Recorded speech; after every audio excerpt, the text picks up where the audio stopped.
In this video, we're going to fix the seals on this air compressor water separator. First, we'll remove this putty and the duct tape.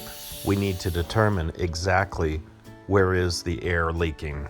We'll do this with a brush and soapy water. We immediately see that it's coming from the O-ring.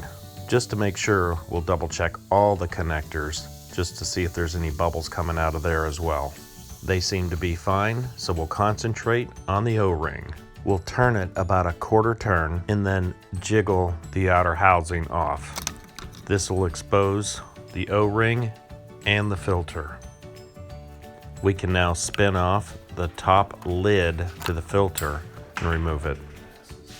With a screwdriver and some steel wool, we'll make something like a cotton swab. This will allow us to start to clean some of the inside components. We'll also clean up the outer housing. We'll pull off the O-ring and continue to clean the outer housing.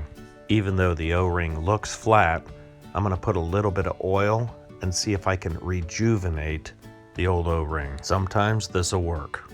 This O-ring is flattened, but it still has some elasticity. Now that everything's all cleaned up, we'll put it on and we'll try it. The O-ring still fits pretty loose and it doesn't seal. So we will size up a new O-ring. I picked up this O-ring set at Harbor Freight years ago and I use it all the time. I found one close to the right size, but it's a little thicker.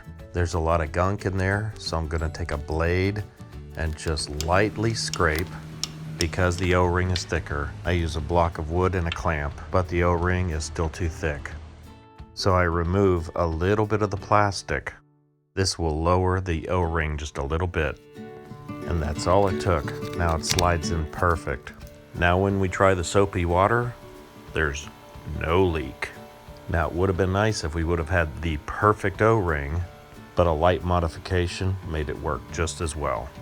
Now that it's all sealed up, let's check all the fittings just to make sure everything's all sealed. Everything looks good to go. We'll go ahead and put this water separator back into service. Next time you have a leak on one of these water separators, now you'll know what to do.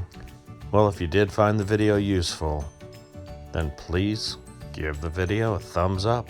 I'd appreciate it, and I'll see you next time.